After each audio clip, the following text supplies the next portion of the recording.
നിങ്ങളുടെ കുട്ടി മറ്റു കുട്ടികളുടെ കൂടെ അധികം മിങ്കിൾ ആവാതെ ഒറ്റയ്ക്ക് തന്നെ കളിക്കാറാണോ പതിവ്? ഇനി അതോർത്ത് നിങ്ങൾക്ക് ടെൻഷൻ ആവുന്നുണ്ടോ? എന്നാൽ ആ ടെൻഷൻ വേണ്ട. ചിലപ്പം അത് കുട്ടിയുടെ നോർമൽ പ്ലേ ഡെവലപ്മെന്റിന്റെ ഒരു സ്റ്റേജ് ആവാം. കൺഫ്യൂഷൻ ആവുന്നുണ്ടോ? എന്നാൽ ഞാൻ പറഞ്ഞു തരാം. Stay till the end. Hi, I M Manal bint Nizar, occupational therapist at Akra Foundation. നിങ്ങളുടെ കുട്ടി ആദ്യമേ തന്നെ മറ്റു കുട്ടികളുടെ കൂടെ മിങ്കിളായി കളിക്കാൻ തുടങ്ങില്ല. അതായത് ജനിച്ചു കഴിഞ്ഞ് വലുതാവും വരെ കുട്ടിയുടെ പ്ലേ സ്റ്റേജസ് മാറിക്കൊണ്ടേയിരിക്കും. ഈ ഒരു പ്രോസസ്സ് നടക്കുന്നത് സ്റ്റെപ്പ് ബൈ സ്റ്റെപ്പ് ആണ്. ഇതിൽ ആദ്യത്തെ സ്റ്റേജാണ് അൺഓക്യുപ്പൈഡ് പ്ലേ. ഇത് കുട്ടിയുടെ ബർത്ത് മുതൽ 3 മാസം വരെയാണ് കാണപ്പെടുന്നത്. ഈ സ്റ്റേജിൽ കുട്ടിയുടെ എൻവയൺമെൻറ്റ്, അതായത് സൗണ്ട്, ലൈറ്റ് എന്നിവ എക്സ്പ്ലോർ ചെയ്യാൻ തുടങ്ങും. ഇതിൽ കുട്ടി അധികം ടോയ്സ് ഒന്നും യൂസ് ചെയ്യില്ല. ഇങ്ങനെയാണ് കുട്ടി അവരുടെ സ്വന്തം ലോകത്തെ എക്സ്പ്ലോർ ചെയ്യാൻ തുടങ്ങുക. നെക്സ്റ്റ് സ്റ്റേജാണ് സോളിറ്ററി പ്ലേ. ഈ ഒരു സ്റ്റേജ് 2 വയസ്സ് വരെയാണ് കാണപ്പെടുന്നത്. ഇതിൽ കുട്ടി മറ്റു കുട്ടികളുടെ കൂടെ ഒന്നും ഇൻറ്ററാക്ട് ചെയ്യാതെ സ്വന്തം ടോയ്സ് യൂസ് ചെയ്ത് ഒറ്റയ്ക്ക് തന്നെ കളിക്കുന്നതായിരിക്കും. നെക്സ്റ്റ് സ്റ്റേജാണ് ഓൺലുക്കേഴ്സ് പ്ലേ. ഇത് 2 മുതൽ 2.5 വയസ്സ് വരെയുള്ള കുട്ടികളിലാണ് കാണപ്പെടുന്നത്.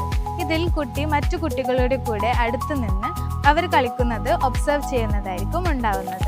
ഇതിൽ കുട്ടി മറ്റു കുട്ടികളുമായി ഇൻറ്ററാക്ട് ചെയ്യാൻ സാധ്യത കുറവാണ്. ഈ ഒരു സ്റ്റേജിൽ നിങ്ങൾ മനസ്സിലാക്കേണ്ടത് your child is learning by observing, not avoiding interaction with others. ഇനി നെക്സ്റ്റ് സ്റ്റേജാണ് പാരലൽ പ്ലേ. ഇത് 2.5 വയസ്സ് മുതൽ 3 വയസ്സ് വരെയുള്ള കുട്ടികളിലാണ് കാണപ്പെടുന്നത്. പാരലൽ പ്ലേയിൽ കുട്ടി മറ്റു കുട്ടികളുടെ കൂടെ സൈഡിൽ നിന്ന് സെയിം ടോയ് യൂസ് ചെയ്ത് സിമിലറായി കളിക്കും. എന്നാലും മറ്റു കുട്ടികളുടെ കൂടെ അധികം ഇൻട്രാക്ഷൻ ഉണ്ടാവില്ല. This is an important bridge between playing alone and playing together. അടുത്ത സ്റ്റേജാണ് അസോസിയേറ്റീവ് പ്ലേ. ഇത് 3 മുതൽ 4 വയസ്സ് വരെയുള്ള കുട്ടികളിലാണ് കാണപ്പെടുന്നത്. ഇതിൽ കുട്ടികൾ അങ്ങോട്ടിങ്ങോട്ടും ചെറുതായി ഇൻട്രാക്ഷൻ ചെയ്യാൻ തുടങ്ങും. അതേപോലെ തന്നെ ടോയ്സ് ഒക്കെ പരസ്പരം ഷെയർ ചെയ്യാൻ തുടങ്ങും. അവർ തമ്മിൽ തർക്കമുണ്ടാവുന്നതും കാണപ്പെടുന്നതാണ്, which is a normal part of this stage. ഇനി അവസാനം വരുന്ന സ്റ്റേജാണ് കോഓപ്പറേറ്റീവ് പ്ലേ. ഇത് 4 ഇയേഴ്സ് ആൻഡ് അബവിലാണ് കാണപ്പെടുന്നത്.